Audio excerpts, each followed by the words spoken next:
జ్ఞాపకాలు చాలా బాగుంటాయి కదండీ! చాలా మధురంగా ఉంటాయి. బిజీ లైఫ్‌లో పడి ఇప్పుడైతే ఏం చూసుకోవట్లేదు. ఒక్కొక్కసారి నేను బీరువా సర్దుతుంటే నాకు ఈ చీరలైతే కనిపించాయండి. ఈ చీరలు కనిపించగానే పాత రోజులన్నీ గుర్తొచ్చాయన్నమాట. అంటే ఈ చీర అంటే నాకు మా వారు పెళ్ళవ్వక ముందైతే నాకు ఫస్ట్ గిఫ్ట్‌గా కొనిచ్చారన్నమాట. నాకు చాలా ఇష్టం ఈ చీర జ్ఞాపకంగా ఉంచుకున్నాను. ఇకపోతే ఇంకొక చీర ఉంటదండి. అది మా పెద్దమ్మ గారిది 98లో ఉన్న శారీ అండి. ఇది 98లో అప్పుడు అలాంటివే కదా మేబీ నేను ఫోర్తో, ఫిఫ్తో నాకు పెద్దగా గుర్తులేదు. నేను కొంచెం చిన్నదాన్నే.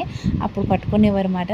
నాకు మా అమ్మ ఇచ్చింది. ఈ చీర పెద్దమ్మ గుర్తుగా ఉంచుకో బావుంటుంది చీర అనేసి. ఇప్పటికి చెక్కు చెదరలేదండి. ఆ బట్ట గాని, అది గాని చాలా మంచి చీర ఇది. ఇది కూడా అందుకే నేను దాచుకున్నాను. కట్టుకోకపోయినా దాచుకున్నాను అలా.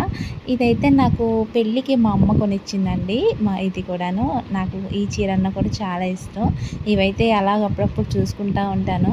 చూసుకున్నప్పుడంతా చాలా హ్యాపీగా అనిపిస్తదండి. చాలా చాలా